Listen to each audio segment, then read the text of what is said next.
Hai guys, selamat datang ke YouTube channel Mawi TV. Aku sekarang dalam perjalanan balik daripada Muar, ada kerja tadi. Jadi untuk kali ni aku akan share kat korang tentang pengalaman pemanduan. Tak ada pengalaman pemanduan. Sebenarnya aku kali ni nak uji kadar kecekapan bahan bakar untuk Mitsubishi Xpander ni. Aku akan buat pada kelajuan halal, 110 sahaja. Dan kita nanti akan lihat berapa banyak penjimatan bahan bakar dia lah. Kalau engkau nak tahu kadar penjimatan dan pengalaman memandu di highway ni, jangan lupa tekan like dan subscribe. Kita jumpa sebentar lagi dalam YouTube channel Mawi TV.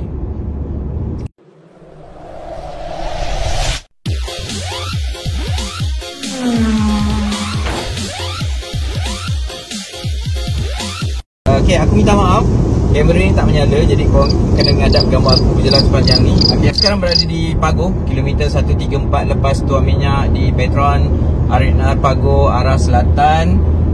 Jadi kita akan cubalah memandu di bawah 110 untuk Mitsubishi Xpander ni. Dan aku nak lihat berapa kadar penjimatan minyak dia. Aku punya minyak kat sini dia tulis di odometer 350. Boleh jalan lagi kalau mengikutkan kiraan ada bar atas sikit daripada separuh. Kat sini dia punya average sekarang ni adalah 15.4 km per liter.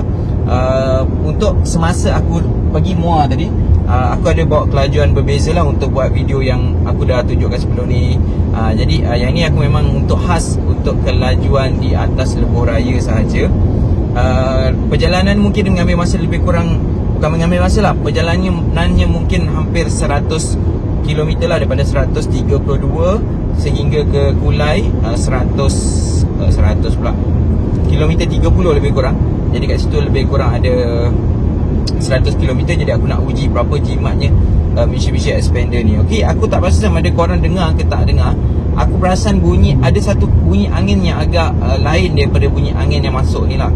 Dia macam ada angin yang macam tu, grok. Aku tak pasti kat mana sebab aku dah try buka tingkap. Dia masih ada. Dia bukannya terlalu kuat, dia macam, tapi macam dengar lah bunyi tu. Dan dia bukan bunyi angin yang kita biasa dengar menderu masuk lah.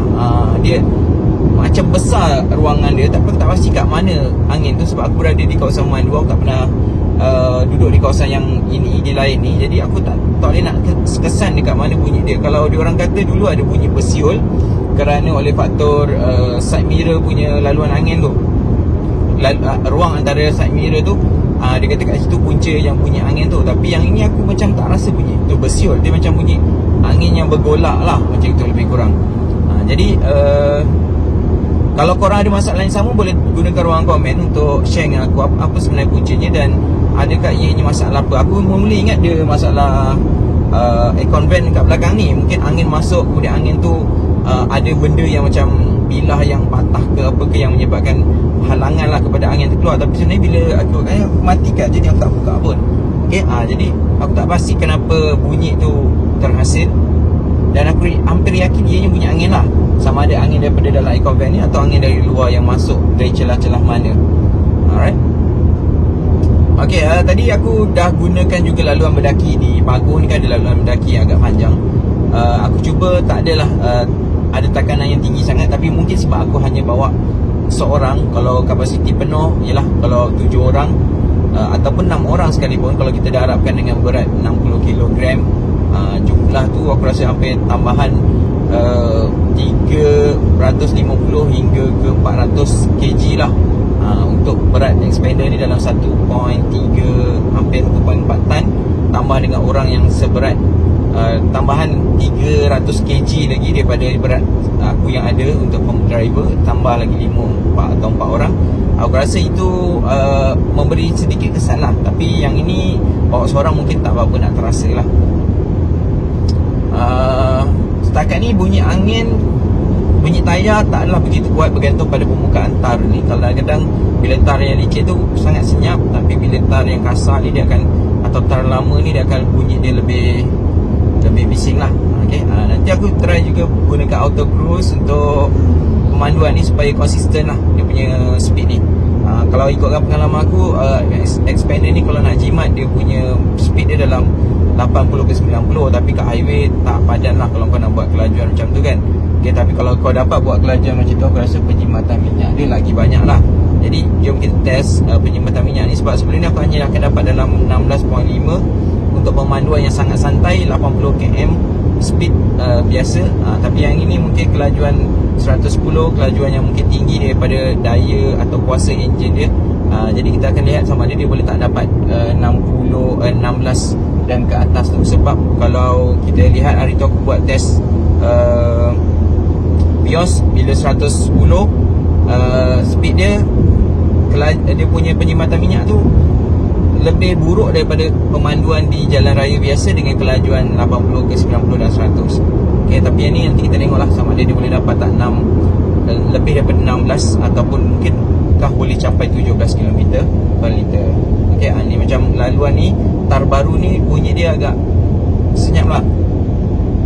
Angin saja yang kuat. Okay, tapi ada angin ruang, rasa angin yang masuk tu. Okay, perjalanan ni panjang lagi. Aku tak adalah nak ambil sepanjang masa. Okay, jadi nanti aku akan kongsi kat korang. Okay, nanti aku akan kongsi kat korang apa dia punya speed dah terlebih pula 120. Okay, bukan 120 lah, 118. Okay, aku tadi masa aku pergi ke Muar tadi, aku dah cuba pelbagai kelajuan sebenarnya, 60, 80. Tapi aku tak berniat untuk buat video tu. Aku lebih kepada buat video lain tadilah. Dan aku dapati dia punya penjimatan dia boleh dapat 16 sebenarnya. Dan aku try tadi juga bawa 140. Bila aku bawa 140, 120, aku dapati kelajuannya adalah stabil. Stabil dan taklah terlalu bising, taklah terlalu membuai, taklah terlalu bergegar. Jadi aku rasa ianya adalah kelajuan yang okey untuk 140 untuk Mitsubishi Expander. Dan surprisingly lah, dan aku rasa lepas ni mungkin boleh kita uji pula dia punya top speed lah. Tak ada top speed kot. Okay, kita try lah bawa dalam laju tinggi, kita tengok macam mana feel dia lah. Tadi mungkin test je sampai ke 1.4 dan kebetulan aku seorang. Okay, tak ada kapasiti penuh. Jadi mungkin kalau kapasiti penuh mungkin dahsyat sikit lah kot bunyi dia dan tenaganya mungkin under power lah kan. Okay, jadi inilah pemanduan dia, kebisingan dia, kesenyapan dia, keselesaan dia, tak bergegar. Sering highway kebetulan lancar kalau kau nampak. Jadi sedap juga bawa Expander ni di atas highway dengan pemanduan yang santai lah, taklah terlalu belum-belum. Cuma dia kalau kau nak kereta yang lincah, ini mungkin bukan kereta yang lincah. Ini adalah kereta yang kau perlu pandu dalam keadaan tenang. Sebab kadang-kadang betul kita perlukan kereta yang lincah bila kita berada dalam keadaan di mana kita nak cepat. Okay, tapi kalau korang, andai kata korang hanya ada satu kereta ni, Expander sahaja, dalam situasi-situasi yang korang perlu lincah, kereta ni tak sesuai sebenarnya untuk berkelakuan macam tu. Okay, tapi kalau aku rasa kalau next, kalau aku perlu satu tempat yang mungkin aku mengejar masa agak tergesa-gesa, mungkin aku akan bawa sedan lah. Aku tak akan bawa Expander ni sebab dia besar, jadi dia tak sesuai untuk pemanduan yang lincah, yang nak cilok-cilok. Okay, cilok tu bukan sebab saiz dia, sebenarnya handling dia kan agak tinggi, jadi dia elongan dia tu rasa lain dan korang mungkin rasa tak selesa lah untuk keadaan lincah. Okay, jadi aku nampak sendiri untuk Expander, kalau pemanduan santai dan keluarga, memang selesa dan sesuai lah. Tapi kalau kau bawa seorang, tak perlulah bawa sebesar-besar ni, dan kau mengejar masa.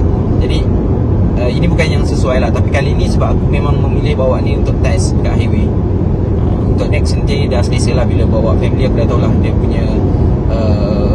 punya apa, karakter kan. Okay, setakat ni aku bawa 110 menggunakan auto cruise. Aku dapati bahawa penggunaan minyak dia masih lagi 15.4 Okay, kalau kau tengok kat situ, ke auto cruise ni sebenarnya memakan lebih banyak minyak sebab kawalan dia tu tak natural. Sebab dia nak sustain dekat 110 tu, jadi dia akan cari ratio yang sesuai, brake dan sebagainya, menyebabkan minyak lebih tak jimat. Okey, aku tak pasti yang tu. Jadi kalau korang ada info boleh share. Kenapa aku punya okey tak auto. Okey, aku punya ni wiper ni tak auto punya. Okey, ni dia auto bagusnya ada wiper auto ni. Pada aku satu nilai tambah yang baik untuk kereta, untuk pemanduan jauh. Korang tak perlu nak memikir sangat wiper ni bila nak tekan banyak ke sikit ke, tak perlu nak fikir sangat kat situ, sebab dia sendiri akan bukanlah nak speed, nak laju dan sebagainya. Jadi aku menghargai auto wiper ni. Dan satu lagi, kalau kat highway aku suka one touch ni lah. Okey, one touch ni memang aku suka untuk memotong kereta, untuk bagi amaran kat dia orang bahawa aku nak masuk lorong. Jadi auto one touch ni satu features yang pada aku murah je tapi sangat berguna, dan aku rasa perlu ada lah kot kepada kereta-kereta zaman sekarang. Termasuk juga dengan auto wiper ni, ini adalah ciri keselamatan yang memberikan kelebihan ataupun keseronokan kepada. Okey, aku gunakan auto cruise ni pada kelajuan 110. Jadi aku tak perlulah terlalu menggunakan kaki aku. Okey, aku tekan brake ni. Jadi bila aku tekan brake, auto cruise sudah cancel. Aku tekan minyak,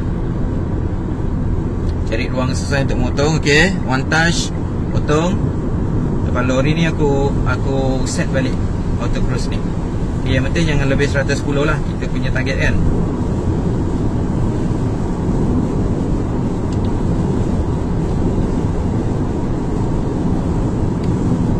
Aku tak pasti ada kaitan ke tidak. Bila aku guna auto cruise ni, aku rasa aircon agak sedikit tak sejuk. Okey, dia aku cuba lagi auto cruise.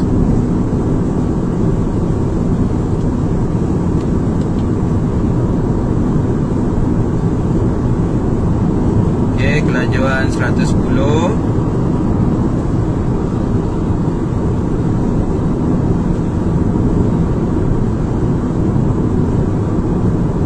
Aku rasa panas. Aku rasa panas. Aku tak pasti ada kaitan ke tidak. Okey, aku tak ada jawapan kepada ni. Aku tak pasti sama ada perasaan aku saja ataupun memang itu dia punya karakter bila kita menggunakan auto cruise di jalan, di highway lah.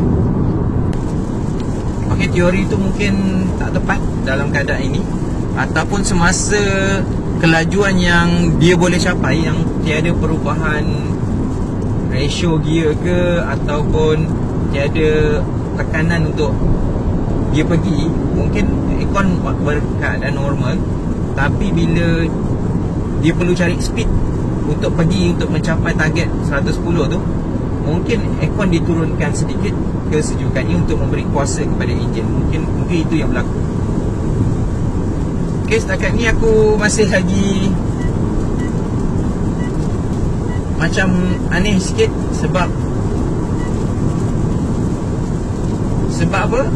Kadar penjimatan minyak dia masih lagi kekal 5.4. Okey, kalau kau tengok dekat purata average ini, average semasa, kau dapati bahawa memang betul bacaan dia hanya takat itu je. Nampak tak tu? Okey, anak panah tu hanya menunjukkan betul bacaan dia adalah 15 km sahaja. Okey, kurang sikit atau lebih sikit sahaja. Okey, mungkin auto cruise ni lah mempengaruhi, sebab dia perlu mengawal. Sedangkan kelajuan tu kalau kita biar dia bebas, mungkin lebih jimat. Tengok